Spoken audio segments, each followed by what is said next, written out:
seeing a surge in Republican support as we get closer to Election Day and a corresponding collapse in the Democratic Party's support and chaos in its messaging.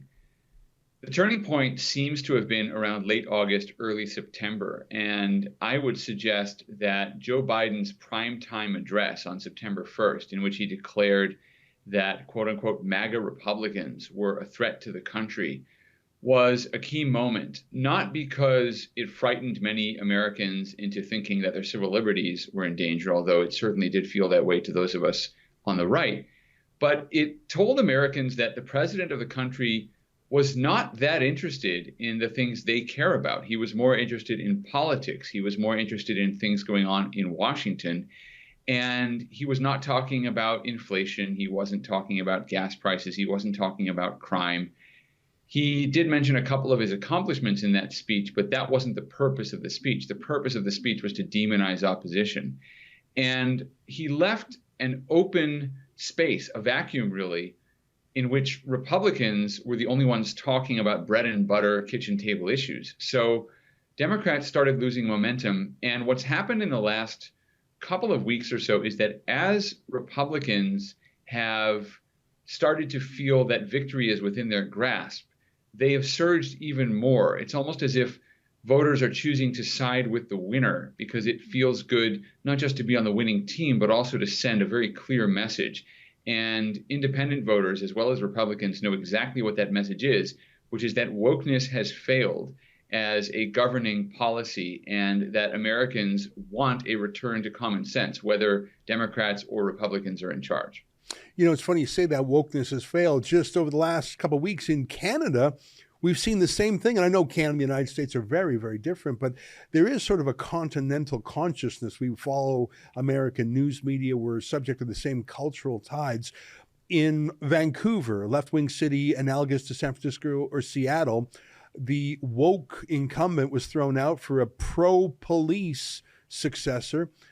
Just this week in Ottawa, a non-binary woke candidate was trounced by a moderate. I think that wokeness has gone so far. And take a look at this. This is a video just the other day. Here we are, 2 weeks to go. Oil prices, inflation, all sorts of crises. And Joe Biden's sitting down with a transgender activist talking about how he feels to be a girl and how he thinks that it's a human right for children to have surgery or puberty blockers. Here's a quick clip of that. Take a look. Thank you. And it feels like Republicans have turned trans and non-binary people into this thing to blame society's downfall on in some ways. And this narrative is not only dangerous to our mental health, but also our physical safety. And particularly trans women of color are being murdered at an alarming rate. More than any other group of people. Thank you. How can Democratic leaders be more effective in advocating for us trans people and our families and our lives and our opportunities? I'm not being facetious when I say this, being seen with people like you. No, I mean it. I genuinely mean it. People fear what they don't know. They fear what they don't know. And when people realize, individuals realize, oh, this is what they're telling me to be frightened of, this is the problem, people change their minds. People just don't know enough to know. And it's not because of intellectual incapability, it's just lack of exposure. And I think that it's really important that we continue to speak out about the basic fundamental rights of all human beings. And the idea that what's going on, in some states, I won't get into the politics of it, but in some states, it's outrageous, and I think it's immoral. The trans part's not immoral. What they're trying to do to trans persons is immoral. Thank you. And do you have any messages to the families of trans folks that are seeking, options for their children, but are struggling to find resources? Do you have a message to those parents? Yeah, I do.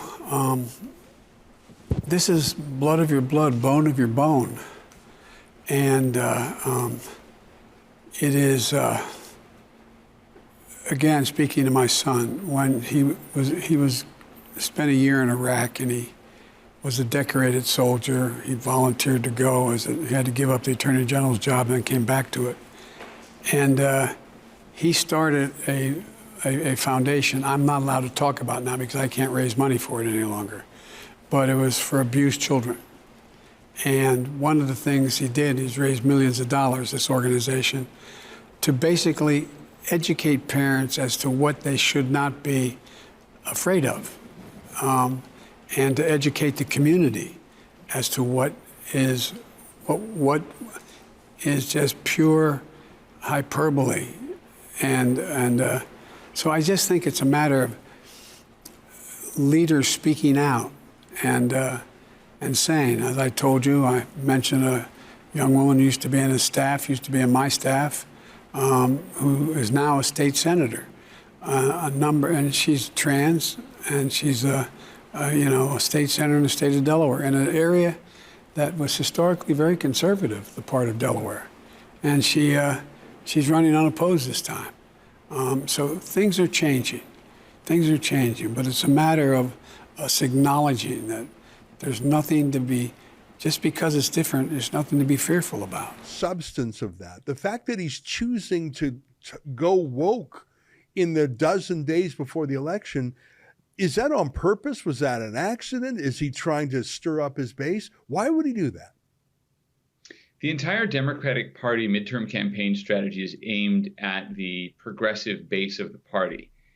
That means they're emphasizing issues like abortion and race, and they're emphasizing issues like transgenderism. The percentage of Americans who identify as transgender is very, very small. Probably a broader percentage, primarily among Democrats, identifies generally with the sense that transgender rights are a form of civil rights. But there are also many people on the conservative side, probably more people as a percentage of the population, who feel that the crusade for transgender rights has gone too far. It's begun to trample women's rights, and it's begun to harm children. You saw this come up in the debate earlier this week between Governor Ron DeSantis and former Governor Charlie Crist. Charlie Crist used to be a Republican, became a Democrat, and is now challenging Ron DeSantis for his old job back, not so much as a serious candidate, but as a kind of professional troll to rough DeSantis up before he decides to run for president someday. But Charlie Crist accused Ron DeSantis of abusing LGBTQ people, and Ron DeSantis pointed out in rebuttal that it's illegal in Florida for 15-year-olds to get tattoos, but Charlie Crist wants to encourage them to be able to get double mastectomies.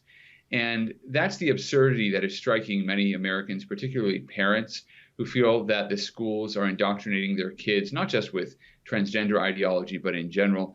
There's a sense that the Democratic Party doesn't understand what the needs of American families are today, and that nevertheless, when they're in government, the Democrats don't want to let parents control anything. They don't want to let communities control anything.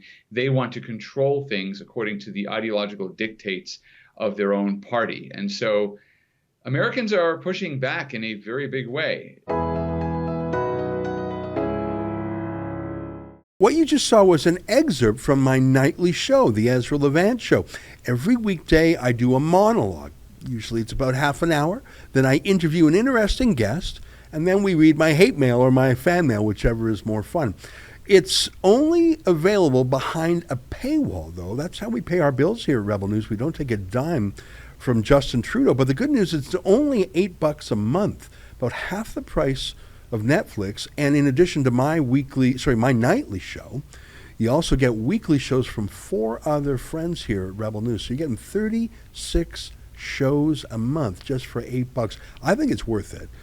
And even if you're not quite sure, do it anyways, because we rely on viewers like you to keep us free and independent. I promise you I'll never take a dime from Trudeau. Just go to rebelnewsplus.com and click subscribe. Thanks.